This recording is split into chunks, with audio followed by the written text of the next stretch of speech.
This video is a continuation of a previous one that I had posted dealing with Google Custom Search. And just to recap the basics, a Google Custom Search allows you as a teacher to create a search engine that only has websites that you want and or approve for your students to be looking for their information. I have created one already on Victorian England to preview our Charles Dickens unit. And the one that we just created in my previous video is one dealing with Charles Dickens. And just to go back, this is a screen we had left off in the last one. And before we move on with actually going through a search, I definitely want to just review where we were. So I'll click here from this screen to edit search engine. I'm on the Charles Dickens one already. I go back to setup, and it will take me to the screen where we added all of the possible websites we wanted to use. Charles Dickens is our title. You can give a description, not necessary, even search engine keywords. Maybe you want to list things like Charles Dickens' youth, Catherine Hogarth, who would have been his wife, other things, aspects of his life.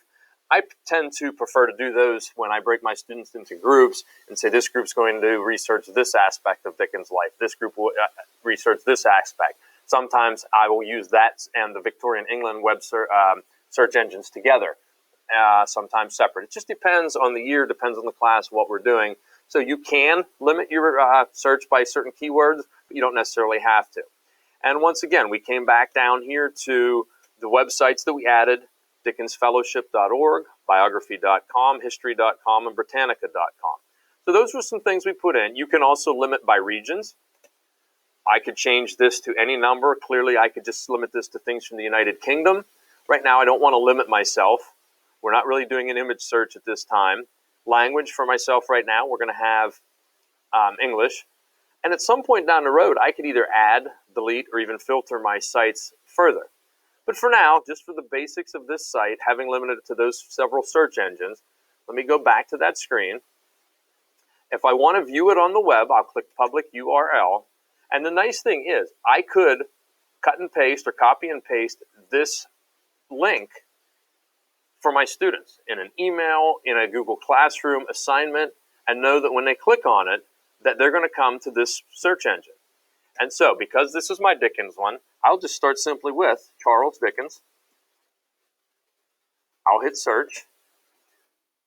And the items that come up, if you'll notice, are from the websites that we had already pre-approved. Biography.com, dickensfellowship.org, several from that one. Going a little bit further down the screen, we have history.com, we have biography.com. And all of these come from those websites. You search them just the same to read the article that comes up as you would any other thing. But again, as an educator, it's so powerful and valuable in that you know that you're getting information, your students are getting information from valid websites. And yes, there's an aspect of digital citizenship that we could go into with our students as far as helping them evaluate the validity of websites. But I think this is a nice way, a nice time-consuming way for those students who maybe aren't as adept at identifying a valid website versus another. From the teacher standpoint, we know that any research they're providing for us from these sites is research that we as teachers are in favor of and would approve of. And the validity, just that aspect of it alone, to me, makes it a very worthwhile application through Google. And clearly, you can see that it's not overly difficult to set up. And it's like anything else. The more you use it, the more you play around with it, you can really fine-tune it for what you want for your classroom uses.